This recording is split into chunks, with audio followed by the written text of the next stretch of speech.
Hello everyone, welcome to HVS studies. तो दोस्तों, आज की इस वीडियो में कुछ इंपॉर्टेंट क्वेश्चंस कवर करेंगे आर्टिकल से रिलेटेड। तो जितने भी इंपॉर्टेंट आर्टिकल्स हैं हमारे इंडियन कॉन्स्टिट्यूशन में जो कि आपके एग्जाम्स में पूछे जाते हैं या फिर बार बार रिपीट होते हैं, उन सभी को आज हम इस वीडियो में कवर करेंगे। तो आर्टिकल का पूरा जो टॉपिक होता है वो आपका इसी सेपरेट वीडियो में कवर हो जाएगा। इस वीडियो में आपको इंग्लिश में साथ साथ हिंदी में भी कंटेंट कवर कराया जा रहा है। अगर आपको वीडियो पसंद आए, वीडियो को लाइक करें, शेयर करें, चैनल को सब्सक्राइब करें। जितने भी आने वाले कॉम्पिटिटिव एग्जाम्स रहेंगे उनके लिए ये वीडियो काफी ज्यादा इंपॉर्टेंट रहेगी। हर एक क्वेश्चन को लिंक करके तैयार किया गया है जिससे कि क्वेश्चंस आपको लंबे समय तक तैयार रहें। तो चलिए वीडियो स्टार्ट करते हैं, देखते हैं पहला क्वेश्चन क्या है। तो हमारा पहला क्वेश्चन स्टार्ट होगा आर्टिकल 1 से। Article 1 of the Indian constitution is related to. तो भारतीय संविधान का जो पहला अनुच्छेद है वो किस चीज से रिलेटेड है? तो इसमें आपका आंसर हो जाएगा name and territory of the union. तो नेम और टेरिटरी जो है यूनियन की, उसके बारे में बताया गया है आपके आर्टिकल 1 में। अगर यहां पे बात करी जाए तो आर्टिकल 1 जो आपका पार्ट 1 होता है, पार्ट जो होते हैं उनको भी आपको ध्यान रखना है। तो पार्ट 1 जो है वो होता है आपका यूनियन एंड इट्स टेरिटरी, जिसमें आर्टिकल आते हैं आर्टिकल 1 से आर्टिकल 4 तक। आर्टिकल 1 हमने कवर कर लिया, name and territory of the union. अब आर्टिकल 2 क्या होता है? तो admission and establishment of the new state. तो एडमिशन हो गया, जो नई स्टेट है उसको स्टैब्लिश करने का हो गया, ये बताया गया आपके आर्टिकल 2 में। आर्टिकल 3 में क्या बताया गया है? तो फॉर्मेशन, हम किसी नई स्टेट को फॉर्म कर रहे हैं किसी और स्टेट से अलग करके, या फिर कोई नए एरिया उसकी ऑल्टरेशन हो रहा है, एरिया को बढ़ा रहे हैं, बाउंड्रीज चेंज हो रही हैं, या फिर जो अभी हमारी करंट टाइम में स्टेट है उसका नाम बदला जा रहा है, ये आपका आता है आर्टिकल 3 में। तो ये आपके पार्ट 1 के अंदर आते हैं।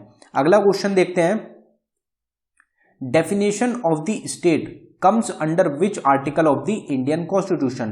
तो स्टेट डेफिनेशन जो होती है ये आपके कौन से इंडियन कॉन्स्टिट्यूशन के आर्टिकल में आती है? तो हमारा आंसर हो जाएगा आर्टिकल 12। आर्टिकल 12 में आता है आपका डेफिनेशन ऑफ स्टेट, और ये जो आता है आपका, ये आता है आपका फंडामेंटल राइट्स के अंदर। जो फंडामेंटल राइट्स होते हैं वो आपके आते हैं आर्टिकल 12 से लेके आर्टिकल 35 तक, और पार्ट 3 जो होता है वो होता है आपका फंडामेंटल राइट्स से रिलेटेड। तो ये आपका हो गया article 12। Article 17 of the Indian constitution is related to. तो आर्टिकल 17 जो है इंडियन कॉन्स्टिट्यूशन का, ये किस चीज से रिलेटेड है? तो आपका आंसर हो जाएगा abolition of untouchability. Abolition of untouchability जो होता है, पहले जो छुआछूत की जो ये प्रथा चल रही थी कि जो गरीब तंगे के लोग होते हैं, जो लोअर कास्ट के लोग होते हैं, उनको टच नहीं किया जाता, तो उसको हटाने की वजह से, उसको हटाना आर्टिकल 17 में बताया गया है, और ये एक कानूनी अपराध बताया गया है आर्टिकल 17 में। अब ये जो आर्टिकल्स होते हैं, जैसे राइट टू इक्वालिटी जो होता है हमारा, ये होता है आर्टिकल 14 से आर्टिकल 18 के अंदर। तो अगर इनकी बात करी जाए तो आर्टिकल 14 से 18 अगर हम बात करें तो आर्टिकल 14 जो आता है आपका, ये होता है इक्वालिटी बिफोर लॉ। ये जो सब है ये इक्वालिटी से रिलेटेड आपके राइट्स रहेंगे। फिर आता है आपका आर्टिकल 15 जिसमें बताया गया है prohibition of discrimination on the grounds of religion, race, caste, sex और प्लेस ऑफ बर्थ। जो भी आपका डिस्क्रिमिनेशन किए जाते हैं रिलीजन से रिलेटेड, रेस से रिलेटेड, कास्ट से रिलेटेड, प्लेस से रिलेटेड, सेक्स से रिलेटेड, तो वो बताया गया है आर्टिकल 15 में। फिर आर्टिकल 16 में बताया गया है आपका equality of opportunity in matters of public employment. तो जो पब्लिक एम्प्लॉयमेंट होती है उसमें हर एक व्यक्ति को इक्वल अपॉर्चुनिटी मिलनी चाहिए, ये बताया गया है आर्टिकल 16 में। आर्टिकल 17 हमारा क्वेश्चन ही हो गया। अगर आर्टिकल 18 की बात करी जाए तो अबोलिशन ऑफ टाइटल्स बताया गया है आपके आर्टिकल 18 में। इसमें आर्टिकल 17 और जो आर्टिकल 18 है ये काफी ज्यादा आपके एग्जाम्स में पूछे जाते हैं। अगला क्वेश्चन देखते हैं, protection of life and personal liberty comes under which article. तो प्रोटेक्शन ऑफ लाइफ और पर्सनल लिबर्टी ये कौन से आर्टिकल में बताया गया है? अब जो हमारे पहले अगर बात करी जाए कि हमारे फंडामेंटल राइट्स कितने होते हैं, तो हमारे 7 फंडामेंटल राइट्स थे इनिशियल टाइम में, लेकिन उसमें एक फंडामेंटल राइट को हटा दिया गया, और अब करंट टाइम में हमारे इंडियन कॉन्स्टिट्यूशन में करंट टाइम में 6 फंडामेंटल राइट्स हैं। जो राइट टू प्रॉपर्टी, जो 7वां फंडामेंटल राइट था राइट टू प्रॉपर्टी, उसको हटाया गया था, रिमूव किया गया था फंडामेंटल राइट्स की लिस्ट से। कौन से अमेंडमेंट एक्ट के थ्रू? ये भी क्वेश्चन आपसे पूछा जाता है। तो 44th अमेंडमेंट एक्ट ऑफ 1978 के थ्रू जो राइट टू प्रॉपर्टी है उसको फंडामेंटल राइट से हटाया गया था। और ये सभी क्वेश्चन आपके हम कवर कर रहे हैं फंडामेंटल राइट से रिलेटेड ही। जो फंडामेंटल राइट्स होते हैं ये आपके आर्टिकल 12 से आर्टिकल 35 तक आते हैं। अब protection of life and personal liberty कौन से आर्टिकल का रहेगा, तो हमारा आंसर हो जाएगा आर्टिकल 21। आर्टिकल 21 में बताया गया है आपका protection of life and personal liberty. और आपको एक क्वेश्चन का आंसर कमेंट बॉक्स में टाइप करके बताना है कि इमरजेंसी के टाइम पे कौन से 2 आर्टिकल्स हैं जो कि सस्पेंड नहीं होते, बाकी जितने आर्टिकल्स होते हैं वो सस्पेंड हो जाते हैं, सिर्फ ये 2 आर्टिकल्स होते हैं जो कि सस्पेंड नहीं होते। तो उन दोनों आर्टिकल्स का नंबर, कौन कौन से आर्टिकल्स हैं, वो आपको कमेंट बॉक्स में टाइप करके बताने हैं। अब अगर यहां पे बात करी जाए तो आर्टिकल जो ये हम कवर कर रहे हैं ये आपके आते हैं राइट टू फ्रीडम में। और राइट टू फ्रीडम में जो आर्टिकल्स आते हैं ये आर्टिकल 19 से आर्टिकल 22 तक आते हैं। तो आर्टिकल 19 की अगर बात करी जाए तो ये गारंटी करता है सभी सिटीजन्स को 6 राइट्स, जो हमारे 6 राइट हैं उनको गारंटी दी जाती है कि ये सब सिटीजन्स के लिए राइट्स हैं। उसके अलावा फिर हमारा आर्टिकल 20 आता है जो कि protection in respect of conviction for offences. तो ऑफेंसेस में जो कन्विक्शन होता है उसमें भी रेस्पेक्ट दी जाएगी, प्रोटेक्शन दिया जाएगा ऑफेंसर को। तो ये बताया गया है आर्टिकल 20 में। 21 हमारा हो गया protection of life and personal liberty. Article 22 क्या होता है, तो protection against arrest and detention in certain cases. तो आप कोई केस से रिलेटेड आपको डिटेंशन मिल सकता है, अरेस्ट किया गया है, तो उसके अगेंस्ट भी आपको प्रोटेक्शन दिया जाता है गवर्नमेंट के द्वारा, वो आर्टिकल 22 में आता है। Prohibition of employment of children under 14 in factories and mines comes under which article? तो एक आपका ये लॉ बनाया गया है, एक आर्टिकल में बताया गया है कि जो चिल्ड्रंस हैं, जो 14 साल से छोटे बच्चे हैं, वो किसी फैक्ट्री में या फिर किसी माइन में काम नहीं कर सकते। ये बताया गया है आपके कौन से आर्टिकल में, तो आपका आंसर हो जाएगा आर्टिकल 24। आर्टिकल 24 में ये बताया गया है। अब ये होता है राइट अगेंस्ट एक्सप्लॉयटेशन, जिसमें 2 आर्टिकल आते हैं आपके, आर्टिकल 23 और आर्टिकल 24। अगर आर्टिकल 23 की बात करी जाए तो prohibition of traffic in human being and force labour. तो ह्यूमन बीइंग जो होते हैं उनमें जो ट्रैफिकिंग होती है लोगों की, और जो लेबर्स होते हैं उनको ट्रैफिकिंग किया जाता है, पैसे में खरीदा जाता है। तो ये सब जो होते हैं, ट्रैफिकिंग जो होती है ह्यूमन बीइंग की या फिर फोर्स लेबर की, वो बताई गई है आपकी आर्टिकल 23 में। Freedom of concise and free profession, practice and propagation of religion comes under the article. तो अंतकरण की स्वतंत्रता, धर्म का स्वतंत्र व्यवसाय, आचरण और प्रचार प्रसार अनुच्छेद के अंतर्गत आता है। तो कौन से आर्टिकल में ये चीजें आती हैं, तो आपका आंसर हो जाएगा आर्टिकल 25। आर्टिकल 25 में ये आता है। और ये हमारे जो आर्टिकल्स होते हैं, 25 हो गया, 26, 27, 28, ये हमारे 4 आर्टिकल्स होते हैं जो कि right to freedom of religion, जो हमारा रिलीजन है उसका जो फ्रीडम है उसके बारे में बताया गया है इन आर्टिकल्स में। अब आर्टिकल्स की अगर बात करी जाए, 25 हमने कवर कर लिया।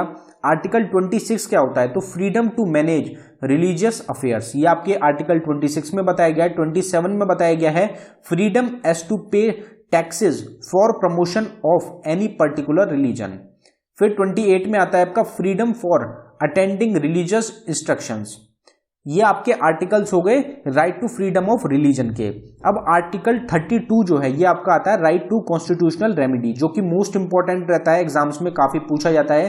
तो remedies for enforcement of fundamental rights, ये आपका आर्टिकल 32 में बताया गया है। अगले क्वेश्चन पे बढ़ने से पहले हम आपको बताना चाहते हैं स्टैटिक जीके की एक टॉपिक वाइज ई बुक हमारे द्वारा लॉन्च करी गई है, जो कि सिर्फ आपको 69 रुपीज में प्रोवाइड कराई जा रही है। इंपॉर्टेंट क्यों रहेगी, क्योंकि इसमें ये 14 से 15 टॉपिक्स कवर किए गए हैं जिनसे एग्जाम्स में डायरेक्ट क्वेश्चन पूछे जाते हैं, और ये मोस्ट इंपॉर्टेंट टॉपिक्स रहेंगे आपके आने वाले एग्जाम्स के लिए। तो आप इसको जरूर बाय कर लें। अगर आप इंटरेस्टेड हो तो लिंक आपको डिस्क्रिप्शन में मिल जाएगा, आप डिस्क्रिप्शन में जाके इसको बाय कर सकते हैं। अगर डाउनलोडिंग में कुछ इशू आता है तो ये हमारी जीमेल आईडी है, आप इस पे डायरेक्टली मेल कर सकते हैं। अगला क्वेश्चन देखते हैं हमारा, organization of a village panchayat comes under which article. तो विलेज पंचायत की जो ऑर्गेनाइजेशन है, जो उसका फॉर्मेशन है, वो कौन से आर्टिकल के अंडर आता है, तो हमारा आंसर हो जाएगा आर्टिकल 40। तो यहां पे आर्टिकल 40 आ गया। अब ये पार्ट 4 की बात करी जा रही है। पार्ट 4 में क्या होता है, तो directive principles of state policy हमारे स्टार्ट हो चुके हैं, जो कि आर्टिकल 36 से लेके आर्टिकल 51 तक आते हैं। तो इसमें आर्टिकल 40 होता है आपका organization of a village panchayat से रिलेटेड। अब डायरेक्टिव प्रिंसिपल्स की जो बात कर रहे हैं हम, इसमें कुछ इंपॉर्टेंट जो आर्टिकल 40 से रिलेटेड आसपास के जो हमारे आर्टिकल्स हैं उनको देख लेते हैं। तो आर्टिकल 39A ये किस चीज से रिलेटेड है? तो equal justice and free legal aid, हर किसी को इक्वल जस्टिस मिलना चाहिए और फ्री लीगल एड मिलनी चाहिए। आर्टिकल 43 में क्या बताया गया है? तो जो लिविंग वेजेस दी जाती हैं और भी जो कुछ चीजें दी जाती हैं उनके वर्कर्स से रिलेटेड, वो बताया गया है आपका आर्टिकल 43 में। Provision for free and compulsory education for children comes under which article? तो जो प्रोविजन है, जो प्रावधान है फ्री में एजुकेशन, जो एक कंपल्सरी एजुकेशन है कि इतने बच्चों को इतनी एजुकेशन जो है ये फ्री में प्रोवाइड कराई जानी चाहिए, ये जो बताया गया है ये आपका कौन से आर्टिकल के अंडर आता है? तो आपका आंसर हो जाएगा आर्टिकल 45। आर्टिकल 45 में आता है आपका फ्री और कंपल्सरी एजुकेशन बच्चों के लिए, ये बताया गया है।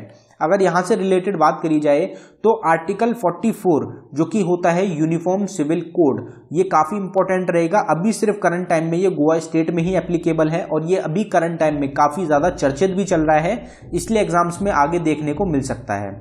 फिर आपका आर्टिकल 46 आता है जिसमें कि promotion of educational and economic interest of schedule caste, schedule tribe और ओबीसी। तो ये जो तीनों कास्ट होती हैं एससी, एसटी और ओबीसी, इनके जो एजुकेशनल और इकोनॉमिक इंटरेस्ट हैं उसके प्रमोशन के लिए आर्टिकल 46 बनाया गया है। Organization of agriculture and animal husbandry comes under which article? तो कृषि और पशुपालन का जो संगठन है ये किस आर्टिकल के अंडर आता है? तो आपका आंसर हो जाएगा आर्टिकल 48।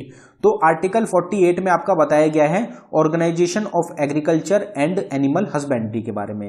अगर यहां से रिलेटेड बात करी जाए तो आर्टिकल 47 इंपॉर्टेंट रहता है, duty of the state to raise the level of nutrition and the standard of living and to improve public health. तो पब्लिक जो है उनकी हेल्थ को अच्छा करने के लिए, इंप्रूव करने के लिए न्यूट्रिशन का लेवल बढ़ाना, स्टैंडर्ड जो है लिविंग का उसको बढ़ाना, इसके बारे में बताया गया है आर्टिकल 47 में।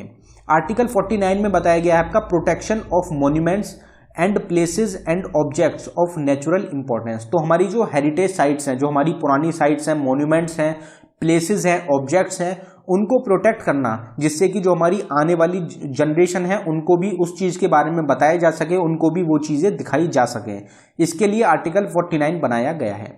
आर्टिकल 50 में क्या आता है? तो आर्टिकल 50 में separation of judiciary from the executive, judiciary power और एग्जीक्यूटिव पावर्स को अलग अलग बताया गया है कि ये सेपरेट हैं, तो वो आपका आर्टिकल 50 में आता है। आर्टिकल 51 में क्या आता है? तो promotion of international peace and security, तो इंटरनेशनली पीस और सिक्योरिटी को बढ़ावा देने के लिए आर्टिकल 51 लाया गया है। Fundamental duties comes under which article? Most important question है, एग्जाम्स में काफी ज्यादा देखा जाता है आपका ये क्वेश्चन।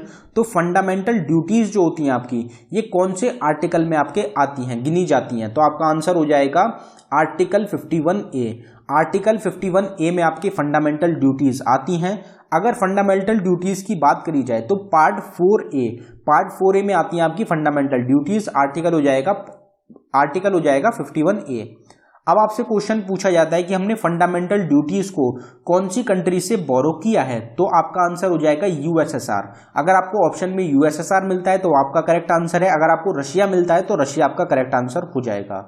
फिर यहाँ पे काफी ज्यादा इंपॉर्टेंट क्वेश्चन आपका बनता है कि फंडामेंटल ड्यूटीज को कौन से अमेंडमेंट एक्ट के थ्रू लाया गया था। इससे पहले हम इसकी रिकमेंडेशन की बात करते हैं कि कौन सी आपकी रिकमेंडेशन थी, कमिटी थी जिसके द्वारा रिकमेंड किया गया था फंडामेंटल ड्यूटीज को।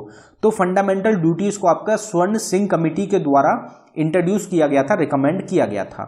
अब जो फंडामेंटल ड्यूटीज होती हैं हमारी, टोटल 11 फंडामेंटल ड्यूटीज हैं, जिसमें कि 42nd अमेंडमेंट एक्ट जो लाया गया था 1976 में, उसके द्वारा हमारी 10 फंडामेंटल ड्यूटीज को ऐड किया गया था। उसके बाद हमारा 86th अमेंडमेंट एक्ट लाया गया था 2002 में, जिसके द्वारा एक और फंडामेंटल ड्यूटी है जिसको ऐड किया गया। तो टोटल हमारी 11 फंडामेंटल ड्यूटीज है, 10 ऐड करी गई 42nd अमेंडमेंट एक्ट के थ्रू और एक ऐड करी गई 86th अमेंडमेंट एक्ट के थ्रू। तो इनका आपको जरूर ध्यान रखना है, एग्जाम्स में ये भी पूछा जाता है। तो अभी करंट टाइम में 11 फंडामेंटल ड्यूटीज है। अगला क्वेश्चन देखते हैं हमारा, the president of India comes under which article? तो प्रेसिडेंट जो है, इंडिया के जो प्रेसिडेंट हैं वो कौन से आर्टिकल के अंडर आते हैं, ये आपसे क्वेश्चन पूछा जा रहा है। तो आप अगर इस क्वेश्चन की बात करी जाए तो हमारा आंसर हो जाएगा आर्टिकल 52। आर्टिकल 52 में आते हैं, बताया गया है कि हमारे भारत में एक प्रेसिडेंट भी होने चाहिए। अब अगर इसकी बात करी जाए तो पार्ट 5 में ये आता है। पार्ट 5 जो होता है वो होता है द यूनियन का जो होता है वो होता है पार्ट 5। और कितने आर्टिकल आते हैं तो आर्टिकल 52 से लेके आर्टिकल 51 तक आपके आते हैं पार्ट 5 में। और ये जो पार्ट रहेगा इससे काफी सारे क्वेश्चंस होते हैं जो कि एग्जाम्स में डायरेक्ट बनते हैं। अब इससे रिलेटेड अगर बात करी जाए तो आर्टिकल 52 हमने पढ़ लिया, प्रेसिडेंट होने चाहिए इंडिया के। फिर आर्टिकल 53 में बताया गया है executive power of the union की जो एग्जीक्यूटिव पावर है उसके बारे में। आर्टिकल 54 में जो इलेक्शन होता है प्रेसिडेंट का उसके बारे में बताया गया है। फिर आर्टिकल 72 में जो प्रेसिडेंट के पास पार्डनिंग की पावर होती है उसके बारे में बताया गया है। Procedure for impeachment of president comes under which article. तो जो प्रेसिडेंट है उनको हटाने का जो प्रावधान है, उनका जो महाभियोग होता है उससे रिलेटेड जो आपका आर्टिकल है वो कौन सा रहेगा, तो आपका आंसर हो जाएगा आर्टिकल 61। आर्टिकल 61 में बताया गया है इम्पीचमेंट ऑफ प्रेसिडेंट के बारे में। अगर और कुछ बात करी जाए तो प्रेसिडेंट का जो इम्पीचमेंट होता है, जो प्रेसिडेंट को हटाने का प्रावधान होता है, इसका जो प्रोसेस होता है वो काफी लंबा प्रोसेस होता है। और उसमें जो टाइम पीरियड होता है, एक टाइम होता है कि उससे पहले आपको प्रेसिडेंट को ये बताना होगा कि उनको हटाया जा रहा है। तो वो जो टाइम पीरियड होता है वो हमने पीछे काफी बार अपनी चैनल पे कवर किया है। तो आपको वो टाइम बताना है कि कितने दिन पहले नोटिस देना पड़ेगा। तो वो जो टाइम रहेगा वो आपको कमेंट बॉक्स में टाइप करके बताना है। अगला क्वेश्चन देखते हैं, the vice president of India comes under which article. तो वाइस प्रेसिडेंट भी होने चाहिए इंडिया के, ये कौन से आर्टिकल में बताया गया, तो आपका आंसर हो जाएगा आर्टिकल 63। आर्टिकल 63 में बताया गया है कि भारत के एक वाइस प्रेसिडेंट होने चाहिए। अगर इससे रिलेटेड बात करी जाए तो आर्टिकल 64 में बताया गया है कि वाइस प्रेसिडेंट जो होते हैं ये एक्स ऑफिशियो चेयरमैन होते हैं आपके राज्यसभा के। राज्यसभा को काउंसिल ऑफ स्टेट्स के नाम से भी जाना जाता है। आर्टिकल 66 में बताया गया है इलेक्शन के बारे में, वाइस प्रेसिडेंट का जो इलेक्शन होता है वो आर्टिकल 66 में बताया गया है। Attorney general for India comes under which article. तो भारत का महान्यायाधीश जो होते हैं वो कौन से आर्टिकल में आते हैं, तो हमारा आंसर हो जाएगा आर्टिकल 76। आर्टिकल 76 में बताया गया है आपका अटॉर्नी जनरल ऑफ इंडिया के बारे में। अगर यहां बात करी जाए तो कॉन्स्टिट्यूशन जो होता है, पार्लियामेंट का जो कॉन्स्टिट्यूशन है वो कौन से आर्टिकल में बताया गया, तो आर्टिकल 79 में। फिर जो हमारा राज्यसभा बना है उसका जो कंपोजिशन हुआ है वो कौन से आर्टिकल में आता है, आर्टिकल 80 में। फिर जो लोकसभा को कंपोजिशन है वो आता है आपका आर्टिकल 81 में। फिर जो ड्यूरेशन होता है हाउसेज ऑफ पार्लियामेंट का, कि लोकसभा का इतना ड्यूरेशन रहेगा, राज्यसभा का इतना रहेगा, वो आपका आर्टिकल 83 में बताया गया है।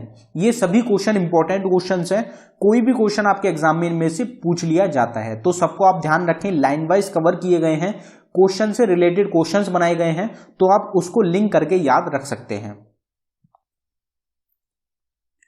Speaker and deputy speaker of the house of people comes under which article. तो हाउस ऑफ पीपल जो होता है वो आपका होता है लोकसभा, और हाउस ऑफ स्टेट जो होता है, जो हमने पीछे कवर किया था अपना, वो हमारा होता है किसका, राज्यसभा का। तो ये आपको काउंसिल ऑफ स्टेट होता है राज्यसभा, और हाउस ऑफ पीपल होता है लोकसभा। तो लोकसभा के स्पीकर और डिप्टी स्पीकर कौन से आर्टिकल के अंडर आते हैं, तो हमारा आंसर हो जाएगा आर्टिकल 93। आर्टिकल 93 में बताया गया है लोकसभा के स्पीकर और डिप्टी स्पीकर के बारे में। Definition of money bill comes under which article. हर किसी को पता होता है, लेकिन एग्जाम्स के लिए मोस्ट इंपॉर्टेंट क्वेश्चन है, एग्जाम में लगातार पूछा जाता है, आपको एक बार जरूर देखने को मिलेगा। तो मनी बिल जो होता है, जो धन विधेयक होता है, उसका जो डेफिनेशन है, जो उसकी परिभाषा है, वो कौन से आर्टिकल में बताई गई है, तो आपका आंसर हो जाएगा आर्टिकल 110। आर्टिकल 110 में ये बताया गया है। अगर इससे रिलेटेड बात करी जाए तो यहाँ पे एक क्वेश्चन होता है आर्टिकल 109 और आर्टिकल 110 का, जिसमें काफी कंफ्यूजन हो जाता है। और पीछे आपका जो एसएससी का एग्जाम हुआ था उसमें ये क्वेश्चन पूछा गया था, जिसमें आपका पूछा गया था स्पेशल प्रोसीजर जो है रेस्पेक्ट में मनी बिल के, वो कौन से आर्टिकल में आता है। तो यहाँ पे सभी लोगों ने मनी बिल देख के आर्टिकल 110 पे टिक कर दिया था, लेकिन यहाँ आपका क्वेश्चन गलत हो गया। तो आर्टिकल 109 में आता है आपका special procedure in respect of money bill. ये आपको ध्यान रखना है, दोनों अलग अलग क्वेश्चन है। वहां पे डेफिनेशन की बात करी जाती है आर्टिकल 110 में। आर्टिकल 112 जो है ये आपका एनुअल फाइनेंशियल बजट से रिलेटेड है। आर्टिकल 114 होता है आपका एप्रोप्रिएशन बिल से related. Establishment of supreme court comes under which article.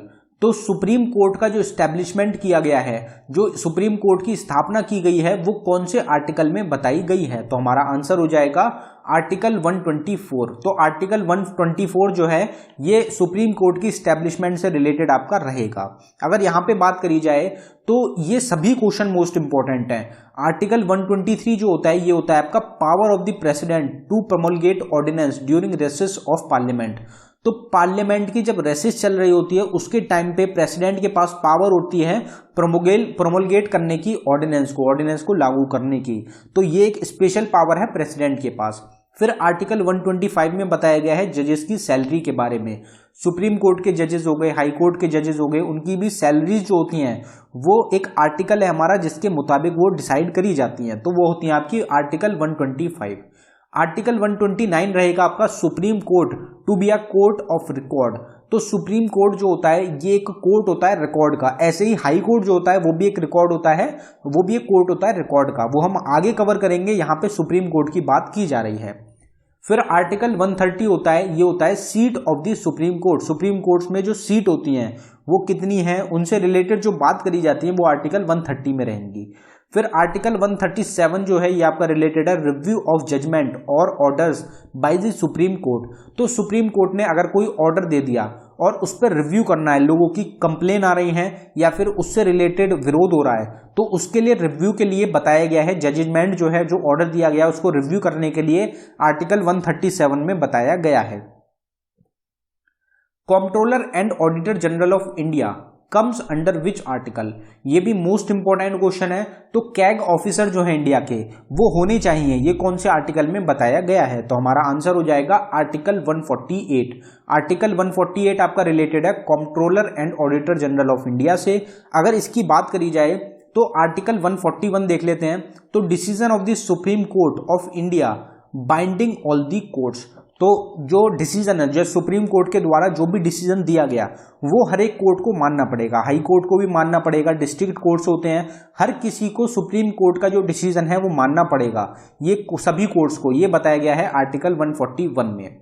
फिर आर्टिकल 149 में बताया गया है ड्यूटीज और पावर जो होती हैं controller and auditor general of India की, ये बताया गया है आपका आर्टिकल 149 में। अगला क्वेश्चन देखते हैं, governors of state comes under which article. तो यहाँ पे स्टेट्स की बात होने लगी। पीछे जो हम क्वेश्चंस कवर कर रहे थे वो आपके यूनियन के क्वेश्चंस थे, जो यूनियन आपकी गवर्नमेंट है उससे रिलेटेड क्वेश्चंस थे, जो कि आर्टिकल 52 से 151 तक आते हैं। जो स्टेट के होते हैं, जो स्टेट आर्टिकल्स हैं, जो स्टेट का पार्ट 6 आता है, पार्ट 6 में हम कवर करते हैं स्टेट्स को, जो कि आर्टिकल 152 से लेके आर्टिकल 237 तक गिने जाते हैं। अब ये आर्टिकल जो है आपका स्टेट से रिलेटेड आ गया, तो आपका आंसर हो जाएगा आर्टिकल 153। आर्टिकल 153 में बताया गया है गवर्नर ऑफ स्टेट्स के बारे में। जो स्टेट्स के गवर्नर होते हैं उनको आर्टिकल 153 में कवर किया गया है। अब अगर गवर्नर्स की बात करी जाए तो 154 में बताया गया है जो एग्जीक्यूटिव पावर्स होती हैं गवर्नर की, उसके बारे में। फिर आर्टिकल 161 में बताया गया है पार्डनिंग पावर जो होती है गवर्नर की। अब गवर्नर जो होते हैं ये एक तरीके के जो प्रेसिडेंट होते हैं उनके स्टेट में रिप्रेजेंटेटिव होते हैं। तो जैसी पावर प्रेसिडेंट के पास होती है यूनियन के, सेंट्रल के रूप में, उसी तरीके की पावर गवर्नर के पास होती है स्टेट के रूप में। तो जैसे पार्डनिंग पावर प्रेसिडेंट के पास भी होती है, उसी तरीके से गवर्नर के पास भी पार्डनिंग पावर होती है स्टेट के रूप में। फिर आर्टिकल 165 आता है आपका advocate general of the state से रिलेटेड। आर्टिकल 213 में बताया गया है power of governor to promulgate ordinance, और यही पावर सेम किसके पास भी होती है? प्रेसिडेंट के पास भी होती है। High courts for states comes under which state. तो स्टेट के जो हाई कोर्ट्स होते हैं, जैसे सुप्रीम कोर्ट की बात करी गई हमारी यूनियन में, तो ऐसे ही स्टेट के लेवल पे जो हाई कोर्ट्स होते हैं वो कौन से आर्टिकल में बताए गए हैं? तो हमारा आंसर है आर्टिकल 214। आर्टिकल 214 में बताया गया है हाई कोर्ट्स के बारे में। अब आर्टिकल 215 जो है, 215 जो है, इसमें high courts to be a court of record, जैसे हमने पीछे कवर किया था कि supreme court to be a court of record, ऐसे ही 215 आर्टिकल में बताया गया है high court to be a court of record. Article 226 जो है ये power of high court to issue certain writs. Writs जो होते हैं 5 रिट्स होती हैं, वो हाई कोर्ट के द्वारा पावर होती है उसके पास रिट्स को इशू करने की। फिर आर्टिकल 233 होता है, ये अपॉइंटमेंट ऑफ डिस्ट्रिक्ट जजेस से रिलेटेड होता है।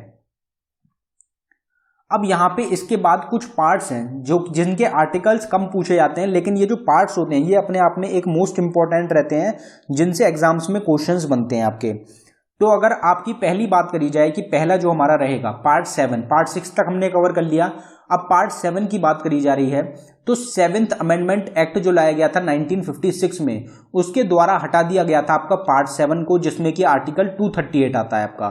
तो पार्ट 7 को रिपील कर दिया गया है, हटा दिया गया है हमारे इंडियन कॉन्स्टिट्यूशन से। उसके बाद हमारा पार्ट 8 आता है जिसमें कि द यूनियन टेरिटरीज जो हैं, जो हमारी यूटीज हैं, उनके बारे में बताया गया है, जो कि आर्टिकल 239 से लेके 242 के बीच में आती हैं। फिर मोस्ट इंपॉर्टेंट रहता है पार्ट 9 हमारा, जो कि पंचायत के बारे में बताता है, आर्टिकल 243 से लेके आर्टिकल 243O तक। ये क्वेश्चन एक इंपॉर्टेंट क्वेश्चन है एग्जाम्स के लिए। फिर पार्ट 9A मोस्ट इंपॉर्टेंट रहेगा, ये आपका आता है म्युनिसिपैलिटीज से रिलेटेड, जिसमें कि आर्टिकल रहेंगे 243P से लेके 243ZG तक। फिर पार्ट 10 की बात करी जाए तो शेड्यूल और ट्राइबल एरियाज जो होते हैं वो आपके आते हैं आर्टिकल 244 में। पार्ट 11 की अगर बात करी जाए तो सेंटर और स्टेट के जो रिलेशंस हैं वो बताए गए हैं आर्टिकल 245 से लेके 263 के बीच में। तो ये सभी इंपॉर्टेंट रहते हैं। इसके बाद हमारा आता है पार्ट 12। पार्ट 12 में क्वेश्चंस होते हैं जो कि हम देखते हैं। तो फाइनेंस कमीशन जो है ये कौन से आर्टिकल के अंडर आता है, तो हमारा आंसर हो जाएगा आर्टिकल 280। आर्टिकल 280 आर्टिकल 280 में आता है आपका फाइनेंस कमीशन। जो पार्ट 11 जो हमारा पार्ट 12 है ये आता है आपका आर्टिकल 264 से लेके आर्टिकल 300A के बीच में। तो इसमें 280 जो है आपका वो हो जाएगा फाइनेंस कमीशन से रिलेटेड। अगर यहाँ पे बात करी जाए तो आर्टिकल 266 रहेगा आपका consolidated fund and public accounts funds. Article 267 में बताया गया है कॉन्टिजेंसी फंड ऑफ इंडिया, जो इंडिया के कॉन्टिजेंसी फंड हैं वो आपके आर्टिकल 267 में बताए गए हैं। Right to property comes under which article, तो राइट टू प्रॉपर्टी को हटा दिया गया था हमारे फंडामेंटल राइट्स में से। तो राइट टू प्रॉपर्टी आपका कौन से आर्टिकल में आता है, तो हमारा आंसर हो जाएगा आर्टिकल 300A। आर्टिकल 300A में गिना जाता है आपका राइट टू प्रॉपर्टीज को। ये आपको ध्यान रखना है, मोस्ट इंपॉर्टेंट क्वेश्चन है। यहाँ पे आर्टिकल अगर 301 की बात करी जाए, आर्टिकल 301 से लेके आर्टिकल 307 ये आपके पार्ट 13 में आते हैं। आर्टिकल 301 में बताया गया है freedom to trade, commerce and intercourse. फिर आर्टिकल 302 में बताया गया है power of parliament to impose restriction on trade, commerce and intercourse. Public service commissions for union and for the state comes under which article, तो public service commission जो होती है वो यूनियन के लिए और साथ ही साथ स्टेट के लिए कौन से आर्टिकल में बताया गया है, तो हमारा आंसर हो जाएगा आपका आर्टिकल 315। आर्टिकल 315 में बताया गया है आपके पब्लिक सर्विस कमीशन स्टेट और यूनियन के लिए, और ये आता है आपका आर्टिकल, ये आता है आपका पार्ट 14 में, जिसमें कि आर्टिकल 308 से लेके आपके आर्टिकल 323 तक कवर किए जाते हैं, जिसमें कि सर्विसेज अंडर सेंटर और स्टेट के बारे में कवर किया जाता है। अब यहाँ पे अगर बात करी जाए तो इससे रिलेटेड देखते हैं। तो आर्टिकल 312 में बताया गया है सारी इंडिया की जितनी भी सर्विसेज हैं, ऑल इंडियन सर्विसेज के बारे में। आर्टिकल 320 में बताया गया है functions of public service commission. तो यहाँ पे भी काफी ज्यादा कंफ्यूजन होता है आर्टिकल 320 में और आर्टिकल 315 में। 315 जो होता है ये public service commission for union and state के बारे में बताता है, और उसके फंक्शंस जो होते हैं, जो पब्लिक सर्विस कमीशन के फंक्शंस होते हैं, उसके बारे में आर्टिकल 320 बताता है। National commission for the SC and ST comes under which article, तो SC ST की जो कमीशन है, नेशनल कमीशन है, वो कौन से आर्टिकल में आती है, तो हमारा आंसर हो जाएगा आर्टिकल 338। आर्टिकल 338 में बताया गया है आपका national commission for SC ST के बारे में। तो पहले हमारा पार्ट 14 तक हमने कवर कर लिया। फिर पार्ट 15 जो है हमारा वो होता है इलेक्शन से रिलेटेड, जिसमें आर्टिकल 324 से लेके आर्टिकल 329 तक कवर किए जाते हैं। और पार्ट 16 जो है हमारा वो होता है आपका special provision to SC ST OBC minorities. तो इनसे रिलेटेड जो स्पेशल प्रोविजन होते हैं वो आपके पार्ट 16 में आते हैं। तो अगर आपको पार्ट्स भी ध्यान होंगे तो उससे भी आप क्वेश्चंस का जो अनुमान है आर्टिकल से रिलेटेड वो लगा सकते हैं। तो आर्टिकल 330 से लेके आर्टिकल 342 तक आपके आते हैं पार्ट 16 में, जिसका एक पार्ट रहेगा national commission for the SC ST। अगर यहाँ पे बात करी जाए तो आर्टिकल 324 आपका इलेक्शन से रिलेटेड है, 324 से लेके 329 तक। तो superintendence direction and control of elections to be vested in an election commission. तो इलेक्शन कमीशन जो होती है उसके पास पावर होती है इलेक्शंस को कंट्रोल करने की, कंडक्ट कराने की, डायरेक्शन देने की। तो ये बताया गया है आपका 324 आर्टिकल में। फिर आर्टिकल 340 आता है आपका appointment of a commission to investigate the condition of backward classes. तो बैकवर्ड क्लासेस जो है उनकी जो कंडीशन है उसको उनको इन्वेस्टिगेट करने के लिए एक कमीशन तैयार करी जाती है, अपॉइंट की जाती है, उससे रिलेटेड आर्टिकल 340 आपका रहेगा। Official languages of the union comes under which article. तो ऑफिशियल लैंग्वेजेस जो है यूनियन की ये कौन से आर्टिकल में बताई गई हैं, तो हमारा आंसर हो जाएगा आर्टिकल 343। अब पार्ट 17 की यहाँ पे बात करी गई है। ऑफिशियल लैंग्वेजेस जो हैं ये पार्ट 17 में आती हैं, जिसमें आर्टिकल 343 से लेके आर्टिकल 351 तक कवर किए जाते हैं। अब यहाँ पे अगर बात करी जाए तो आर्टिकल 345 मोस्ट इंपॉर्टेंट रहेगा। तो ऑफिशियल लैंग्वेजेस और लैंग्वेजेस ऑफ अ स्टेट ये आर्टिकल 345 में आपकी आती है। फिर आर्टिकल 348 में बताया जाता है languages to be used in the supreme court and in the high courts. तो हाई कोर्ट्स में और सुप्रीम कोर्ट्स में कौन सी लैंग्वेजेस यूज करी जाएंगी, ये आर्टिकल 348 में आता है। Proclamation of emergency, national emergency comes under which article. तो नेशनल इमरजेंसी आपके कौन से आर्टिकल में आती है। 3 टाइप की इमरजेंसीज हम पढ़ते हुए आ रहे हैं, अभी उनको कवर करेंगे। पहले नेशनल इमरजेंसी आती है आपकी आर्टिकल 352 में।